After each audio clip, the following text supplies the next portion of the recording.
Queridos hijos, queridos fieles hijos de Frisidín y de toda la Iglesia en general, vamos a tocar en este segundo día de la novena otro tema que aparece en Fátima, otros temas que aparecen en Fátima.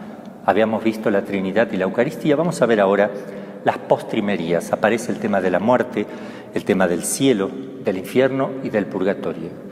Pero yo quería mostrarles, porque me había olvidado de traer lo que ahora he traído, para mostrarles el misterio de la Santísima Trinidad que se manifestó en Tuy. Me voy a acercar a la cámara para mostrarles. Ahí pueden ver ustedes el misterio trinitario, creo que lo están tomando bien. Vemos entonces la cruz de luz que se produce sobre el altar. En el colgado está Cristo, está el Padre, ahí lo ven arriba, un poquito más abajo del Padre el Espíritu Santo en forma de paloma. Ahí tenemos el misterio trinitario manifestado.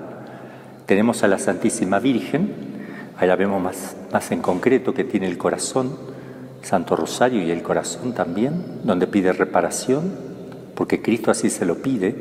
Y debajo del brazo de Cristo, acá lo están viendo al revés, porque lo está tomando, no sé si lo están viendo derecho, pero dice gracia y misericordia con letras de luz, cristalina, como agua y luz, mezcla de agua y luz. Gracia y misericordia, que es el triunfo del Inmaculado Corazón, será eso, que los hombres se abran a la misericordia de Cristo.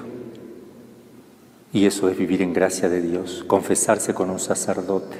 Les dejo aquí el misterio. Y creo que se ve también, vemos aquí también, debajo de Cristo se vio el cáliz con la hostia y cómo del costado abierto de Cristo, empapando la hostia y desde la hostia saliendo sangre también recogido en el cáliz. Por tanto, es un misterio trinitario y eucarístico porque se da también sobre el altar, que es el sacrificio donde se realiza el sacrificio de Cristo. Bien, entonces ahora vamos a continuar con los otros temas. Son temas muy importantes. A mí me gustaría tocar con mucha más profundidad todo esto, pero no contamos más que 45 minutos, 40, 45. En primer lugar, el tema de la muerte. Cuando se aparece la Virgen por primera vez, Lucía le dice: ¿de dónde es usted? Soy del cielo, ¿verdad? Y yo también voy a ir al cielo, sí, tú irás también, qué hermoso eso. Y Jacinta también, y Francisco también, pero tiene que hacer muchos rosarios. Miren ustedes, un niño inocente, muchos rosarios. Es importante para la salvación eterna. Es muy difícil, es difícil salvarse. Tenemos a favor la sangre de Cristo y la intercesión de la Santísima Virgen, pero sí es difícil. Menos mal que tenemos tanto a Cristo como a María Santísima, para que son los mediadores. Cristo es el único mediador entre Dios y los hombres, y María es mediadora entre Cristo, Dios hombre, y nosotros. Es la mediadora universal de todas las gracias, como nos enseña la Iglesia. Y entonces le pregunta a Lucía por María de los Ángeles y le dice: sí, María de los Ángeles está en el cielo. Y Amelia estará en el purgatorio hasta el fin de los tiempos. En el purgatorio aparece la muerte, porque pregunta por dos que han muerto, y habla la Virgen también de que muchos se condenan porque no tienen quien rece por ellos y por eso se condenan. Entonces pide oración y penitencia. ¿Y cómo se condenan? Con la muerte. ¿Qué es la muerte? Se condenan en el momento de la muerte si están en pecado mortal. Eso quise decir. ¿Y qué es la muerte? La muerte es la separación del alma y del cuerpo. Eso es la muerte. Así lo define el catecismo. Separación de alma y cuerpo. Cuando se sale el alma, que es el principio vital del cuerpo, el cuerpo se desorganiza.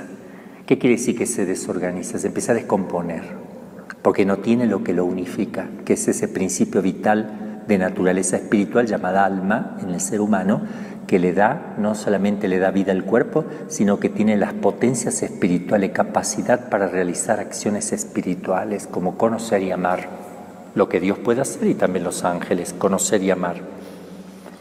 Ahora, en esta vida nosotros distinguimos entre pecado y pecador. Dios nos enseña a amar al pecador, pero no al pecado. Entonces lo podemos distinguir, y Dios ama al pecador, pero aborrece el pecado, porque el pecado es lo que se opone a Dios. ¿Me entienden? Dios es la santidad misma, el pecado es todo lo opuesto. Entonces, una persona que está en pecado mortal, Dios en esta vida, Él separa, sigue mirando al pecador con ternura, con amor y solicitud para que se convierta, para que deje eso que lo está afeando, que lo está haciendo monstruoso y que no permite que Dios pueda estar allí. Porque si la persona que muere sin que Dios esté en él, ya no lo va a tener más. Entonces, si muere en pecado mortal, quiere decir que no lo tiene a Dios. Y la muerte fija la voluntad. Cuando se separa el alma del cuerpo, queda fija la voluntad. ¿Qué quiere decir? Que ya no se puede echar atrás, ya no se puede cambiar nada de cómo ha quedado. ¿Y cómo ha quedado si murió en pecado mortal? Sin Dios. Ya Dios no puede estar. Nunca más, jamás, en toda la eternidad. Cuando digo toda, no es toda porque se abarque. No puede estar más, jamás, y jamás verá a Dios. Porque en esta vida se separa pecador y pecado, pero en el momento que se separa el alma, se unifica el pecador con el pecado, porque el pecador se hace pecado y el pecado se hace pecador. Por eso Dios no lo puede incorporar a su esencia, porque incorporaría el pecado en él, porque se ha hecho pecado. Él murió sin Dios y ya no hay más nada que hacer. No hay más nada, así nos enseña el catecismo, no se puede hacer más nada. Las almas condenadas no pueden volver a tener una segunda oportunidad. No pueden. Es eternamente la decisión que han tomado, queda para toda la eternidad. Entonces es importante la muerte. La vida es una preparación para la muerte. La muerte no debe tenerse como algo catastrófico. La muerte no debe verse como algo terrorífico, como lo presenta el mundo, porque el mundo no tiene fe, el mundo no cree en la vida eterna, el mundo no sabe que tenemos una vida nueva, que es la prolongación, la muerte es prolongación de la vida que llevamos, pero liberados de un cuerpo que nos produce cansancio, dolor, que nos limita. Acá cuando sale el alma ya no hay limitaciones, es maravilloso porque no debe sentir el peso del cuerpo, está ágil, es envuelto por el amor, ya no tiene impedimento. Hay que tomar la vida en serio, porque la vida y la muerte van juntas. Es una misma realidad, vida y muerte, porque la muerte es el fin de una vida corta, transitoria, donde se define el amor a Dios.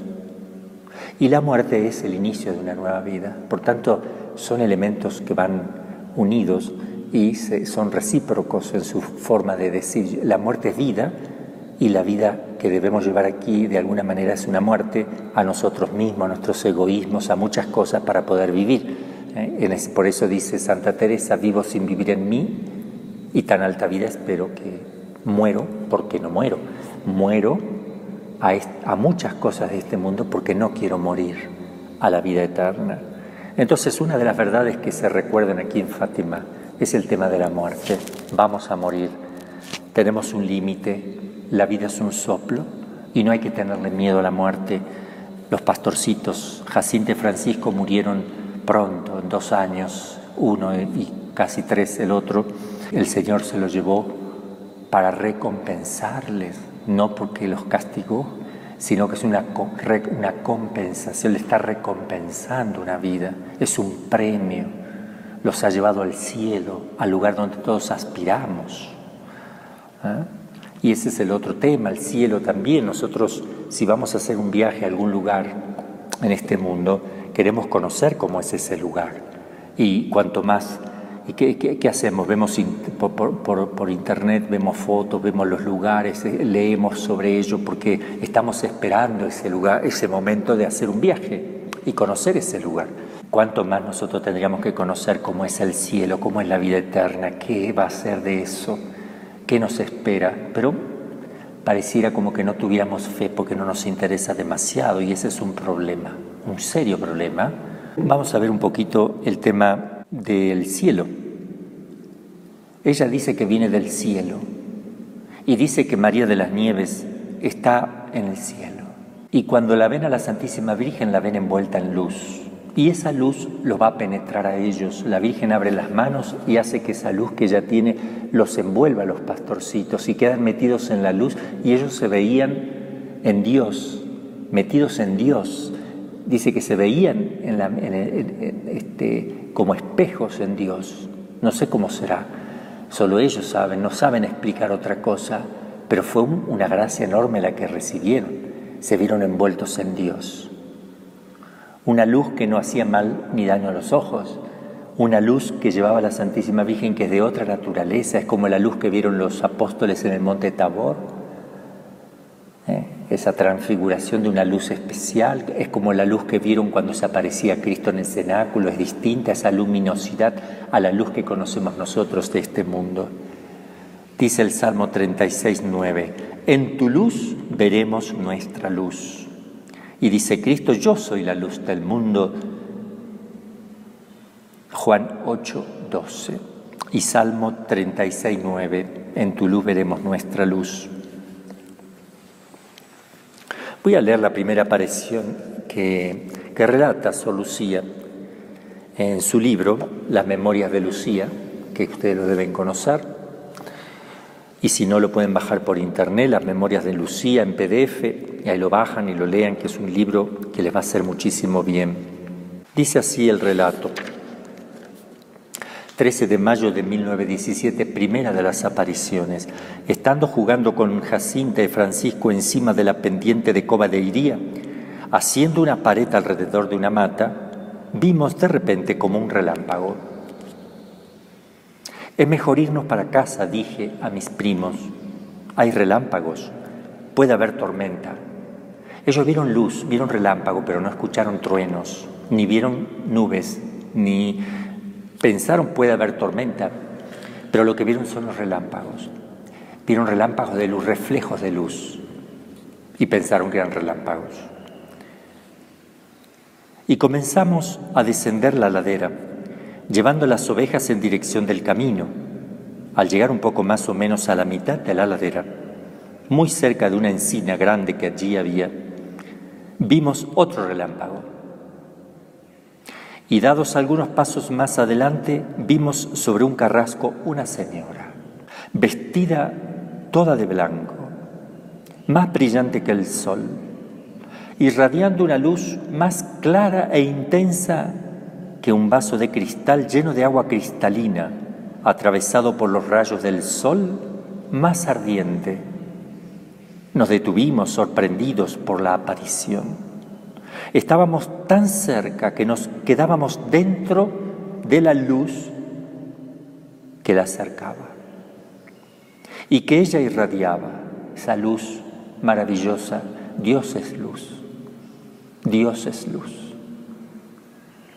Tal vez a 1,5 metros de distancia más o menos. Entonces Nuestra Señora nos dijo, no tengáis miedo, no os voy a hacer daño. ¿De dónde es usted?, le pregunté. Soy del cielo. ¿Y qué es lo que usted quiere? Vengo a pedir que vengáis aquí 6 meses seguidos, el día 13 a esta misma hora. Después os diré quién soy y lo que quiero. Después volveré aquí una 7ª vez. ¿Y yo también voy al cielo? Sí, vas. ¿Y Jacinta? También. ¿Y Francisco? También, pero tiene que rezar muchos rosarios. Entonces me acordé de preguntar por 2 muchachas que habían muerto hacía poco. Eran amigas mías e iban a mi casa a aprender a tejer con mi hermana mayor. ¿María de las Nieves ya está en el cielo? Sí está. Me parece que debía de tener unos 16 años. ¿Y Amelia? Estará en el purgatorio hasta el fin del mundo. Es lo que le tocó para purificar su alma, ¿verdad? Me parece que debía tener 18 a 20 años.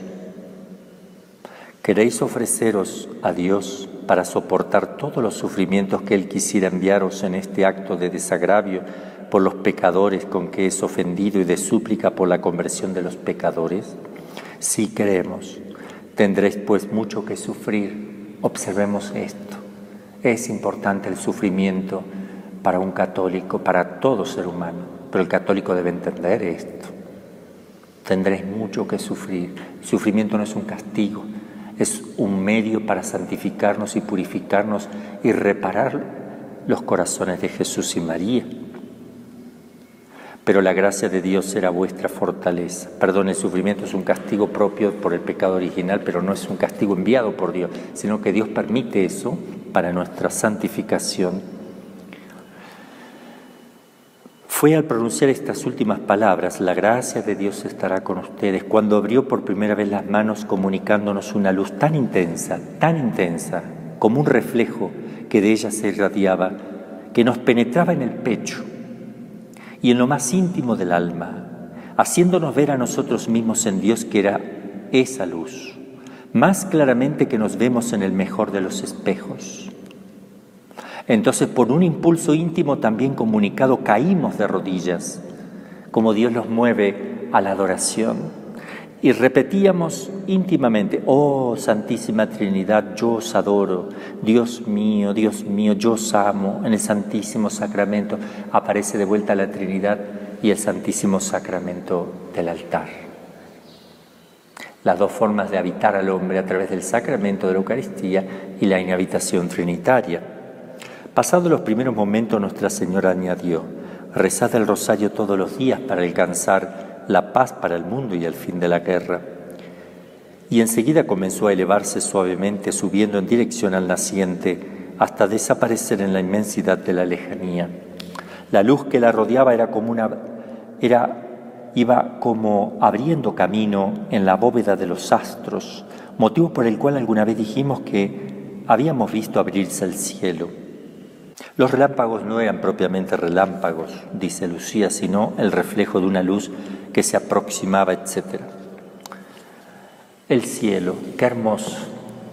En el cielo vamos a ver esa luz maravillosa, que es una luz personal, es persona, es luz, es persona, es amor, es vida. Eso es Dios, pero en sí mismo, la plenitud de la vida, la plenitud de la luz, la plenitud del amor, la plenitud de la verdad, la plenitud del bien, la plenitud de la unidad, la plenitud del ser, la plenitud de la justicia, la plenitud de la misericordia, etc.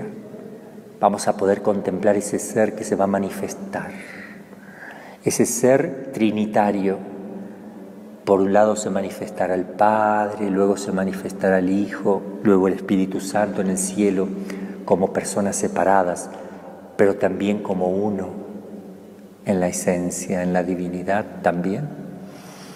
Y vamos a poder olfatear el aroma de Dios, porque todo lo que está en la naturaleza es un reflejo y una participación de Dios. Si encontramos perfumes en las flores creadas por Dios, ese hermoso aroma proviene de Dios, es un reflejo mínimo, ínfimo, pero en Dios hay perfume, hay aroma, porque el hombre está llamado a resucitar con el cuerpo, y el cuerpo está hecho para sensar, para percibir con los sentidos, pero fundamentalmente el cuerpo glorificado va a percibir los sentidos espirituales. Con el sentido del cuerpo también va a poder percibir las cosas espirituales, y entonces va a poder percibir lo que debe ser el aroma de Dios, que no se agota y que va creciendo. Ese aroma va variando, se va haciendo más y más intenso, instante por instante, sin que se agote nunca, jamás, porque la eternidad no se agota.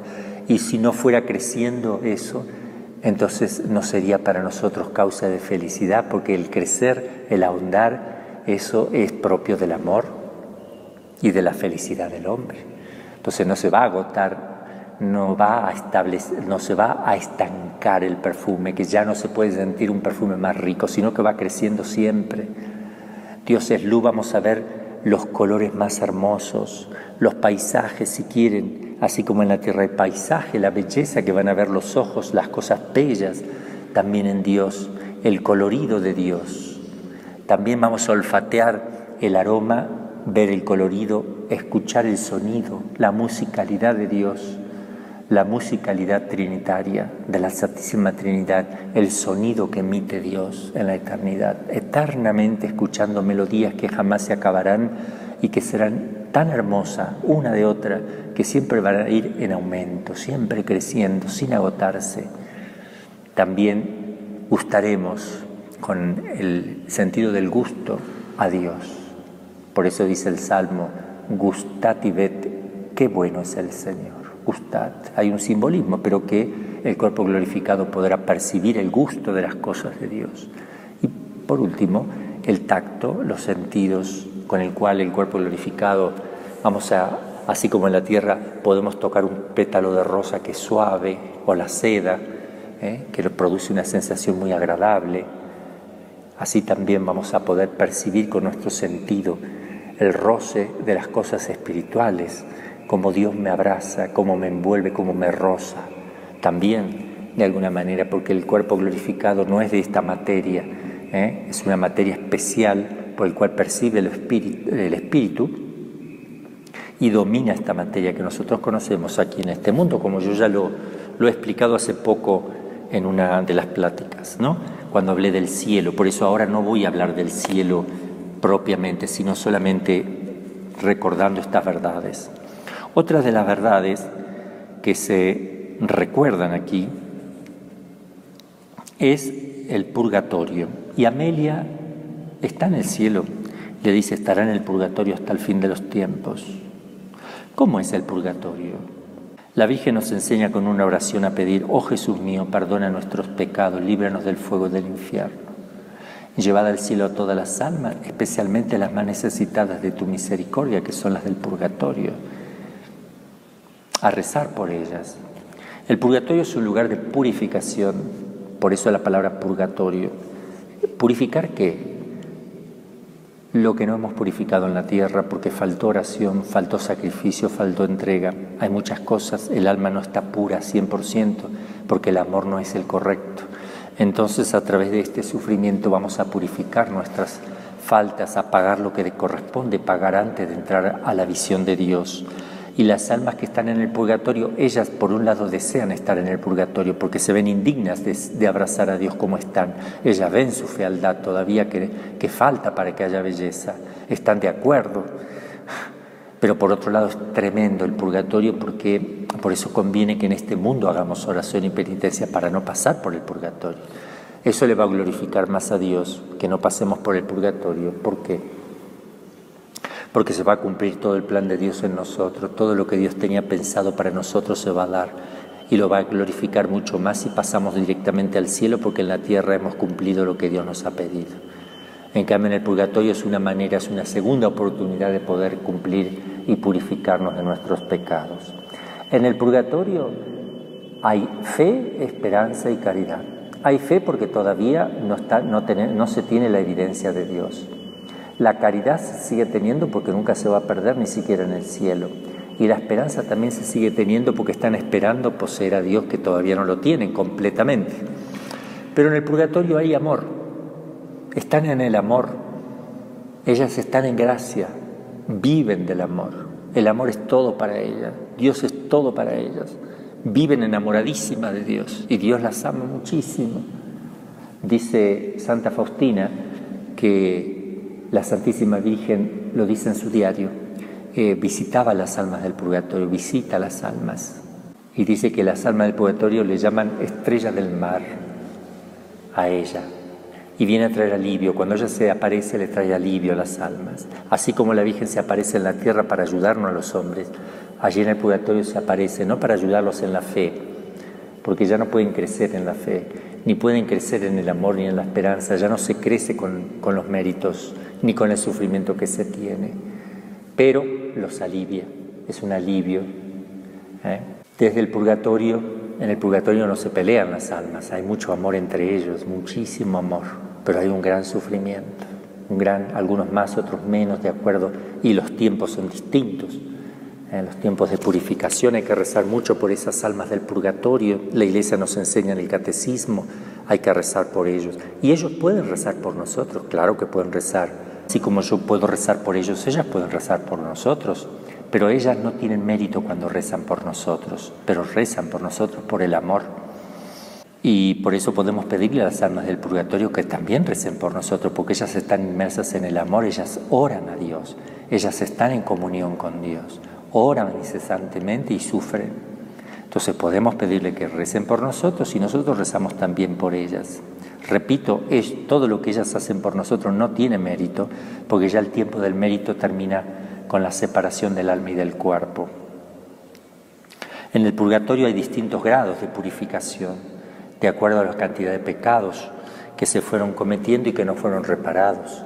Así como en el cielo hay grados de felicidad distintos, de acuerdo al grado de amor, aquí también en el purgatorio hay distintos grados de purificación y en el infierno hay distintos grados también de condenación. O sea, las almas se condenan en el infierno con distintos grados de penas, de acuerdo a la maldad que se haya cometido. Bien, las almas del purgatorio, ellas necesitan mucho de nuestras oraciones porque las nuestras sí le van a acortar el tiempo de purificación porque ayudan a que se purifiquen más rápido y les alivia también. Les alivia y les acorta el tiempo. Por eso es una obra de misericordia rezar por ellas, que existen, son reales, por si no, no sería una obra de misericordia si fuera pura ficción. Y es la mejor manera de hacer una obra de caridad, porque ahí exige una fe completa, porque es fácil rezar por alguien que yo estoy viendo acá en la tierra, pero es más difícil creer que hay alguien en el cielo que necesita de nuestras oraciones y nosotros tenemos que rezar por ellos. Bien, y por último, bueno, el infierno también. El infierno, que es una realidad, la Virgen en la tercera aparición les muestra a los pastorcitos el infierno, que se los voy a leer también, porque es parte de la postrimería, las cosas que sí o sí van a ocurrir. Sí o sí, muerte, cielo, infierno y purgatorio son realidades de las cuales tenemos que afrontar, aunque no queramos. Y eso va a suceder. Entonces, en la tercera aparición, dice así: ¿qué quiere usted de mí?, le pregunté. Quiero que vengáis aquí el día 13 del mes que viene, que continúes rezando el rosario todos los días en honor de Nuestra Señora del Rosario para obtener la paz del mundo y el fin de la guerra, porque solo ella lo puede conseguir. Le dice Sor Lucía: quería pedirle que nos dijera quién es usted, que haga un milagro para que todos crean que usted se nos aparece. Ella le dice: continuad viniendo aquí todos los meses, en octubre diré quién soy y lo que quiero, y haré un milagro para que todos vean, para poder creer. Aquí hice algunas peticiones, etcétera, ¿no? Sacrificios, etcétera. Al decir estas últimas palabras, oh Jesús, es por tu amor, por la conversión de los pecadores y en desagravio por los pecados cometidos contra el Inmaculado Corazón de María. Al decir estas últimas palabras, ella abrió de nuevo las manos como en los meses pasados. El reflejo parecía penetrar en la tierra y vimos como un mar de fuego. Sumergidos en ese fuego los demonios y las almas, como si fuesen brasas transparentes y negras o bronceadas, con forma humana, que fluctuaban en el incendio, llevadas de las llamas que de ellas mismas salían, juntamente con nubes de humo cayendo por todos los lados, semejante al caer de las pavesas en los grandes incendios, sin peso ni equilibrio, entre gritos y gemidos de dolor y desesperación que horrorizaban y hacían estremecer de pavor. Debe de haber sido a la vista de esto cuando dije aquel ay que dicen haberme oído. Los demonios se distinguían por formas horribles y asquerosas de animales espantosos y desconocidos, pero transparentes como negros carbones en brasa. Asustados y como para pedir socorro, levantamos la vista hacia Nuestra Señora, que nos dijo entre bondad y tristeza: ¿habéis visto el infierno a donde van las almas de los pobres pecadores? Para salvarlas, Dios quiere establecer en el mundo la devoción a mi Inmaculado Corazón. La devoción al Inmaculado Corazón de María salvará del infierno. Si hicieren lo que yo os voy a decir, se salvarán muchas almas y tendrán paz. La guerra va a terminar. Pero si no dejan de ofender a Dios en el reinado de Pío XI, que todavía nadie sabía quién era Pío XI, comenzará otra peor. Cuando veáis una noche alumbrada por una luz desconocida, Sor Lucía vio una luz desconocida que se vio por toda Europa y muchos lo vieron, mucha gente lo vio en Europa, pero no sabían lo que era. Lucía dijo es la señal de que va a comenzar la Segunda Guerra, y a la semana comenzó la Segunda Guerra. Cuando veáis una noche iluminada por una luz desconocida, sabed que es la señal que Dios os da de que va a castigar al mundo por sus crímenes, por medio de la guerra, del hambre y de las persecuciones a la Iglesia y al Santo Padre. Para impedirlo vendría a pedir la consagración de Rusia, etcétera, que ya es otro tema. Acá estamos hablando del infierno, una realidad, un lugar real, más real que la realidad misma que ahora podamos constatar con nuestros sentidos, porque los sentidos me pueden engañar. Yo puedo creer que una cosa es como están viendo mis ojos y me puedo equivocar, porque existe la alucinación y las ilusiones ópticas.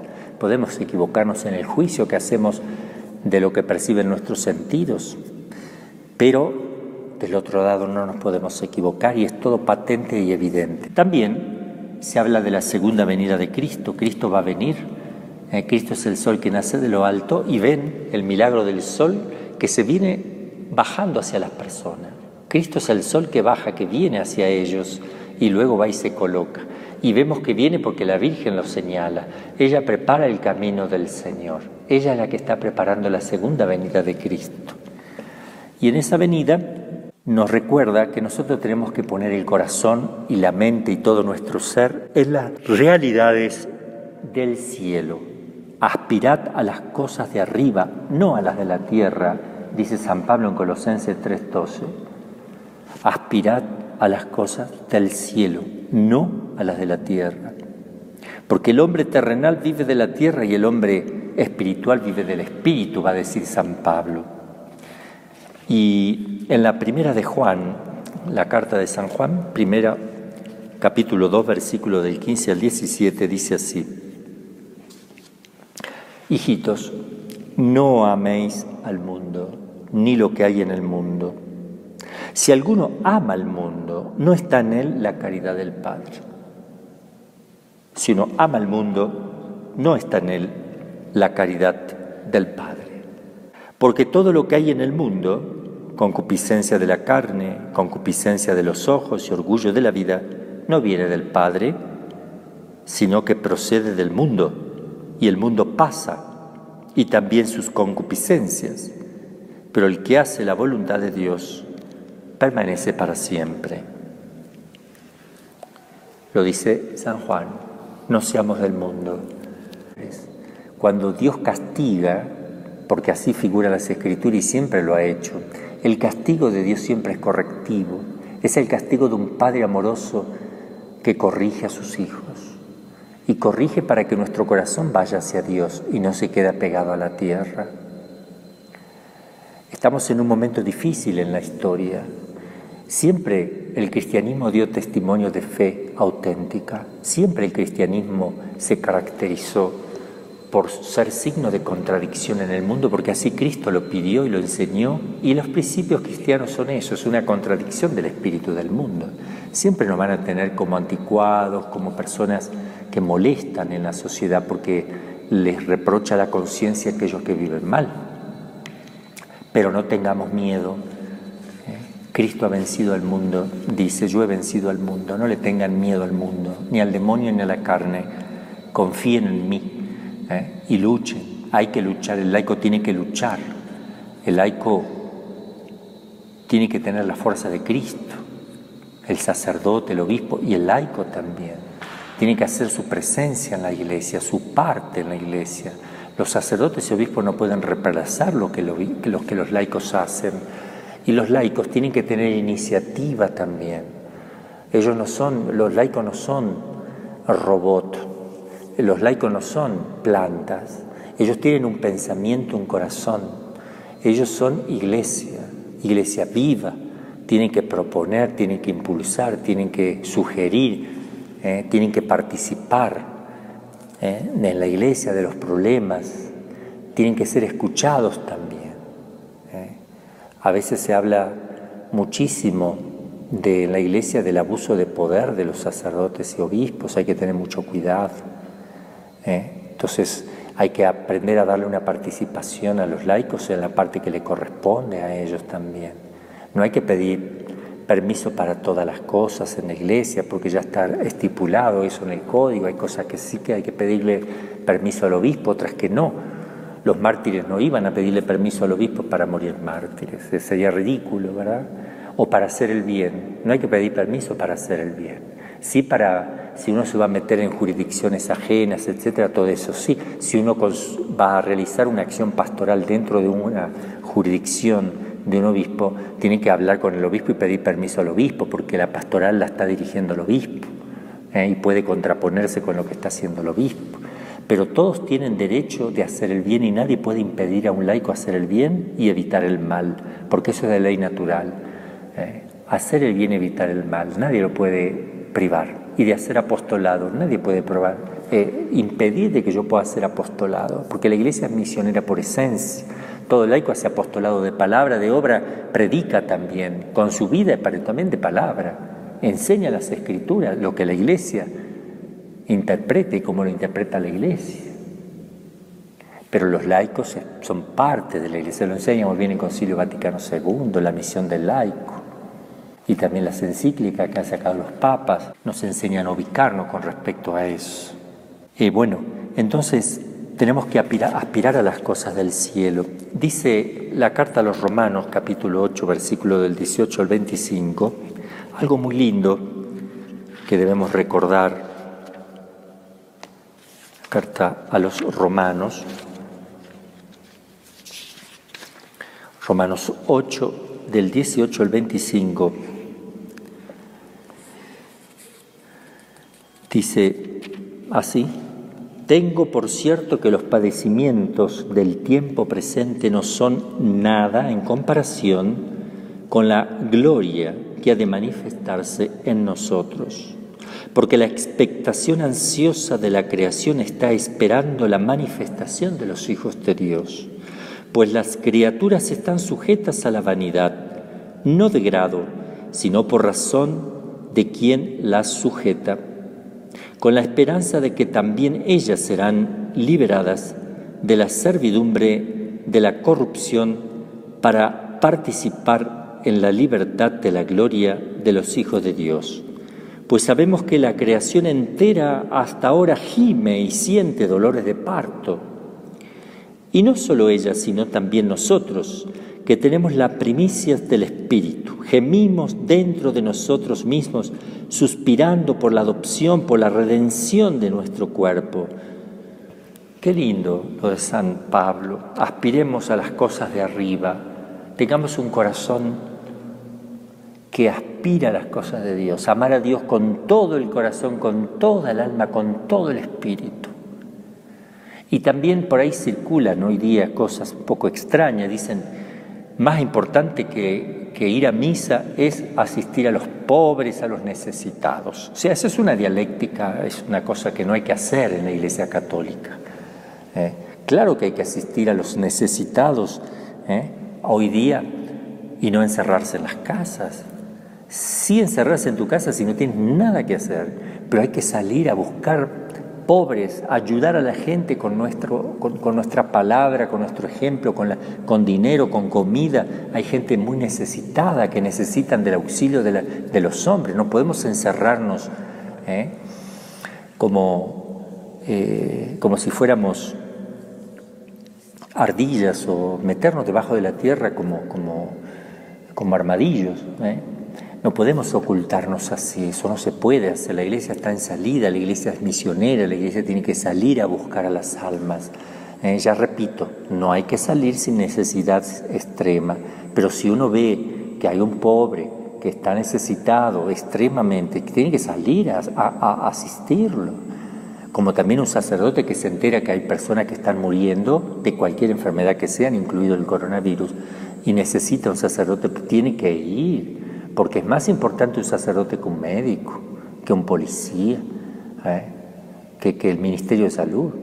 El sacerdote es único, el sacerdote es otro Cristo. Nadie lo va a reemplazar a él. Él puede reemplazar a los demás, pero a él no lo puede reemplazar nadie. Porque nadie puede absolver en nombre de Cristo, ni consagrar el pan en el cuerpo y el vino en su sangre.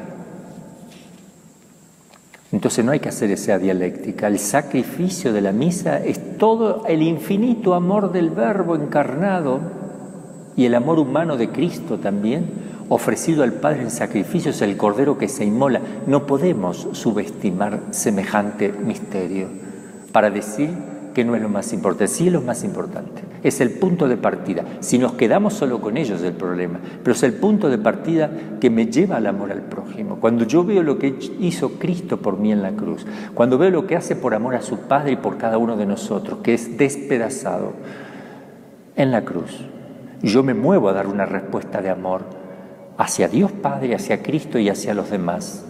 Entonces ese es el punto de partida, no lo tenemos que dividir, no tenemos que hacer dialéctica marxista dentro de la Iglesia. Pero hay una prioridad. El laico puede pedir, pedid y se os dará. El pan nuestro de cada día es el pan sustancial, el pan eucarístico, no es el pan material en primer lugar. En segundo lugar también es el pan material que tenemos que pedir a Dios. Pero hay que pedir el pan sustancial o supersustancial, que es la Eucaristía. Por eso no nos confundamos, tenemos que pedid y se os dará, buscad y encontraréis. Dios no se va a enojar porque le pidamos una y otra vez, y ningún obispo ni sacerdote se tiene que enojar si el laico lleno de amor le suplica y le pide por el culto. No se deben enojar.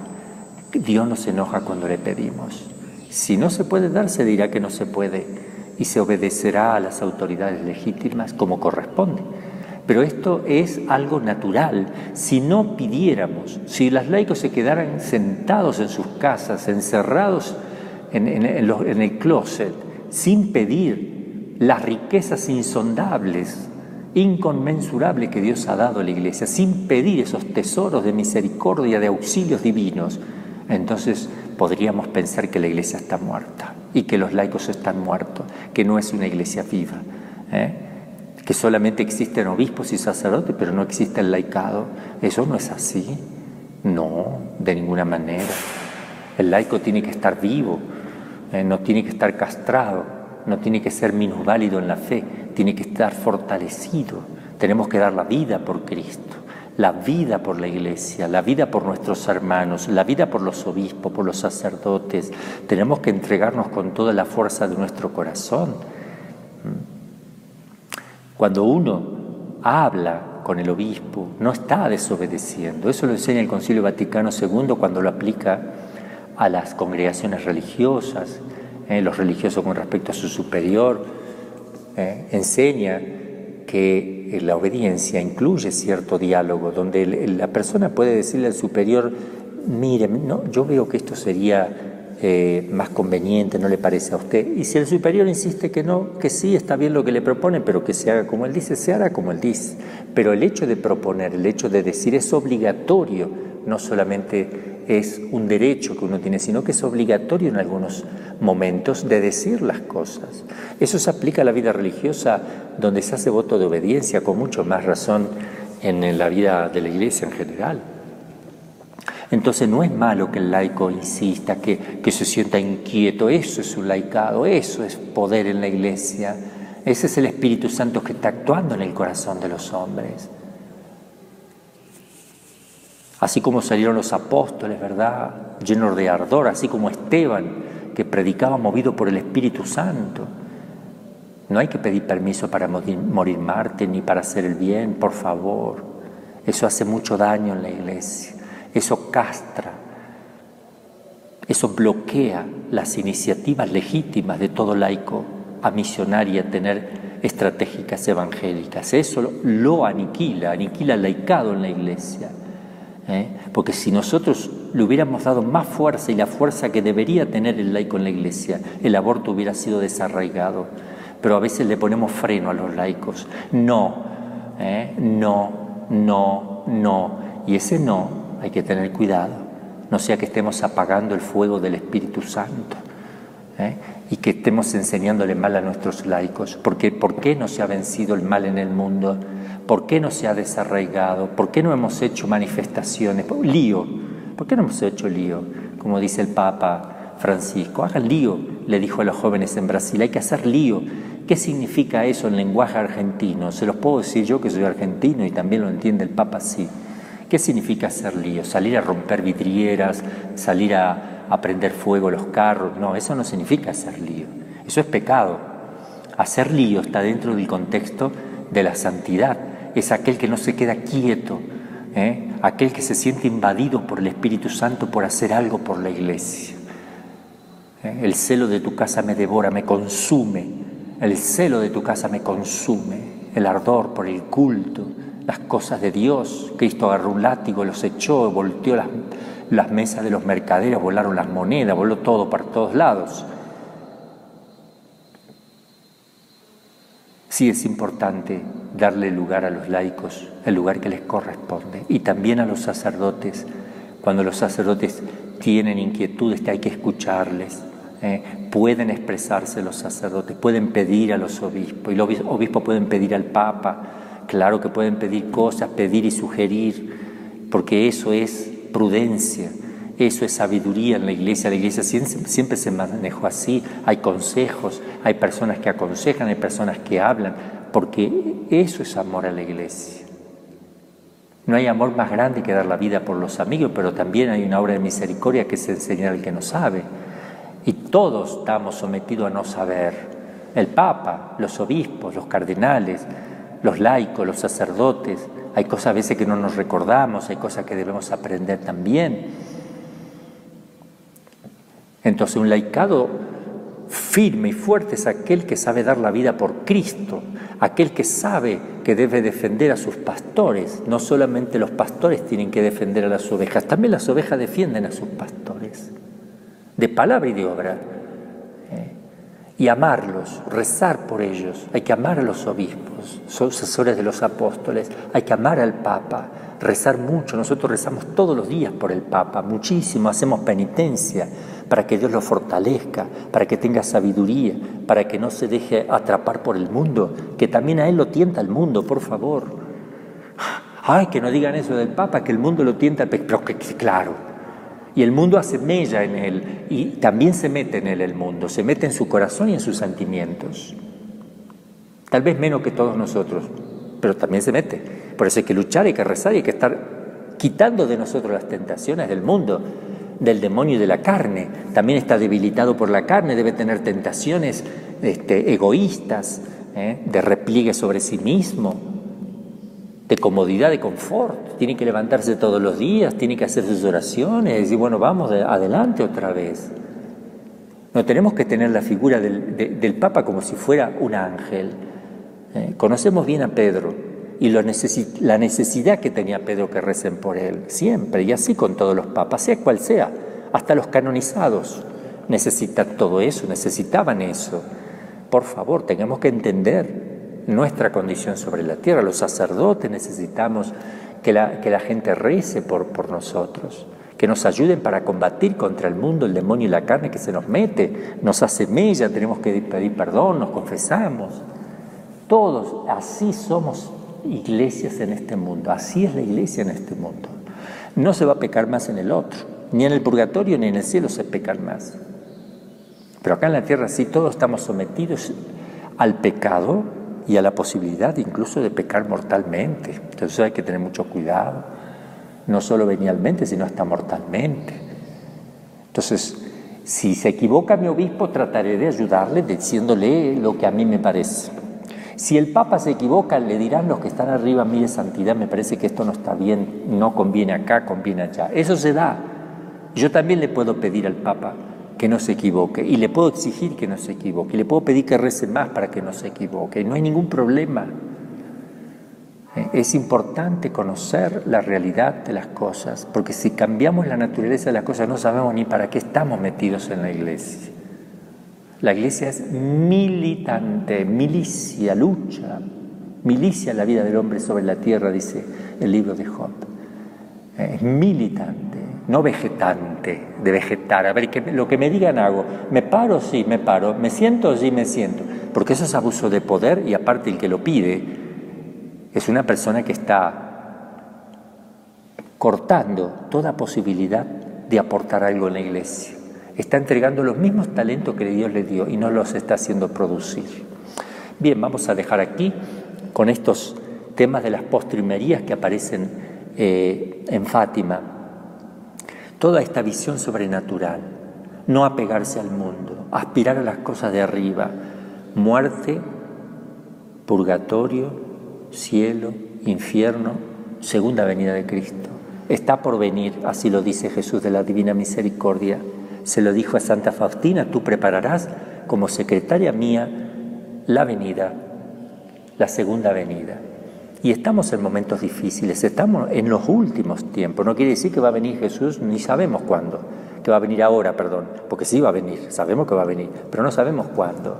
Pero sí sabemos que estamos en los últimos tiempos, en tiempos muy difíciles, de mucha prueba. Vendrá un tiempo de paz, porque la Virgen dice: mi Inmaculado Corazón triunfará, y habrá un tiempo de paz. Lo dice ella, no lo digo yo, lo dice ella.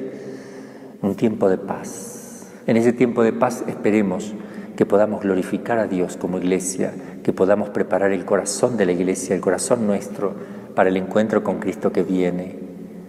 Bien, les dejo mi bendición, el Señor esté con ustedes. Que la bendición de Dios Todopoderoso, Padre, Hijo y Espíritu Santo, descienda sobre ustedes y permanezca para siempre. Amén.